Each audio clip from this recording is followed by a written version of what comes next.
मैं सहरिश फ़िरोज़, अरसलान फ़ैरोज़ की सिस्टर, जिस पे ये एलिगेशंस लगाई है कि वो एक टीआरएफ का ऑपरेटिव कमांडर है, जो कि बिल्कुल गलत है। फ़र्स्ट ऑफ़ ऑल उसे 21 अक्टूबर को एमआरगंज थाने ने लिया था, उसे हमने यहाँ से खुद हैंड ओवर किया था।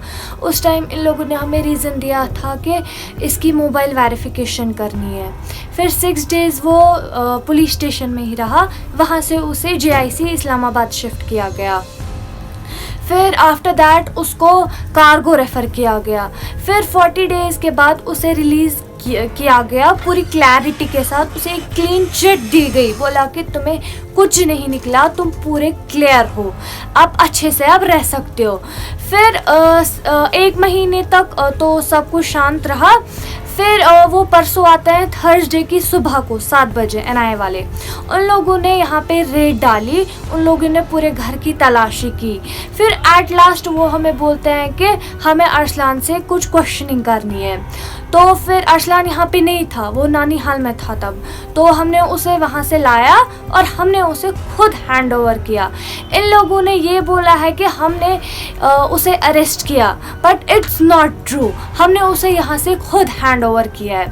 फिर इन लोगों ने हमें बोला एमआरगंज में कि इसे 2-3 घंटे के लिए क्वेश्चनिंग के लिए हम लेके जा रहे हैं NIA ऑफिस अनबार। फिर हमने बोला कि चलो ठीक है, अगर 2-3 घंटे का काम है तो कोई बात नहीं।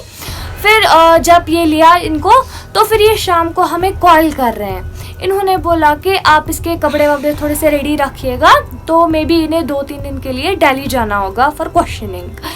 फिर एक स्टेटमेंट चढ़ती है नेट पे, इन लोगों ने बोला है कि क्रोनिक स्टोन पेल्टर है।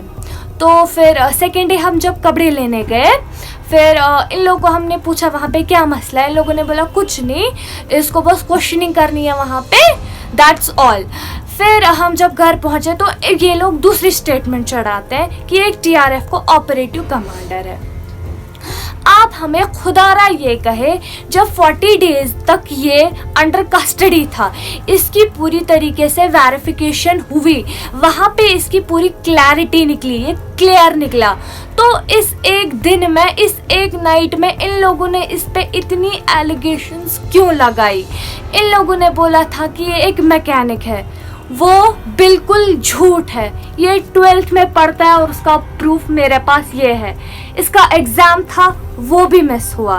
वो उस टाइम अंडर कस्टडी था, एग्ज़ाम भी नहीं देने दिया। He is a 12th class student, he is not a mechanic, he is 19 years old boy, he is a teenager. अब मेरी बस यही मौतबाना गुजारिश है LG साहब से, DIG साहब से और IGP साहब से, प्लीज़ मेरे भाई को, अरसलान फ़ैरोज़ को रिलीज़ करे। वो मेरे माँ बाप का इकलौता सहारा है। परसों और कल मेरे माँ बाप एडमिट थे। डॉक्टर्स ने हमें ये बताया कि अगर इन्हें फर्दर स्ट्रेस दिया गया तो इनके सर्वाइवल के चांसेस बहुत कम है, बहुत कम, 5% चांसेस इनके हैं। आप मुझे खुदारा बताए, ये रिपोर्ट्स हैं इनकी, ये आप देख सकते हैं। अगर मेरे माँ बाप को कुछ हुआ, मैं कहाँ जाऊँगी, मैं क्या करूँगी? इसीलिए मेरी मौतबाना गुजारिश है LG साहब से, मेहरबानी करके इस छोटे बच्चे को, मेरे भाई को, मेरे माँ बाप के बेटे को छोड़ दो, प्लीज़ उसे रिलीज़ करो। वो एक छोटा बच्चा है, कोई TRF को ऑपरेटर नहीं। Please please I request you, उसे रिलीज़ करे, उसे रिलीज़ करे। वो छोटा बच्चा है, कोई TRF को ऑपरेटर नहीं है, उसे रिलीज़ कर दे। हम क्या करें, हम उसके बगैर मर जाएंगे, we will die without him. Please release him, please, it's my humble request to you, please, I request everyone to support us, please.